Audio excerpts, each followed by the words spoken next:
Živijo. Za začetek vas bi rad vprašal, kaj je za vas resnica? Zame je beseda resnica zelo močna beseda.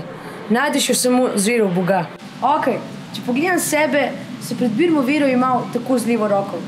Pač verjamem v Boga, čeprav ne vem zakaj, hodim k veruku, čeprav ne vem zakaj, sem ministrant.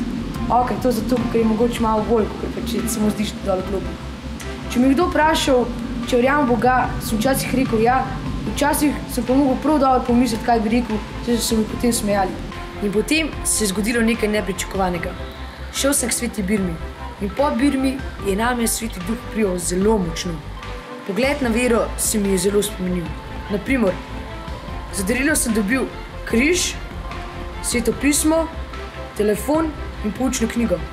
In dejansko sem bil vsega bolj vesel kot pa telefona.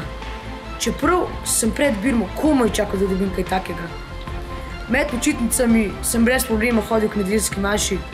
Po počitnicah sem se podeležil mladinskega veruka. Poletnimi počitnicami smo se z mladinsko skupino odpravili v Medžugorje.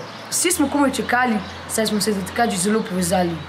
Ko smo prišli tja, sem dejansko spoznal, koliko ljudi je kristjanov. Del programa so bile kateheze in različna pričevanja v življenjih. Med prostim časom smo se odpravili na hrib, kjer naj bi se prikazala Marija. Večer je potekala sveta maša, po maši pa molitev pred najsvetejšimi svečkami. Jaz take tišine s tisočero množico še nisem doživel. In kar naenkrat se iz množice zasliši grozno kričanje. Zelo sem se ustrašil in hitro stekel do najstarejšega v naši skupini.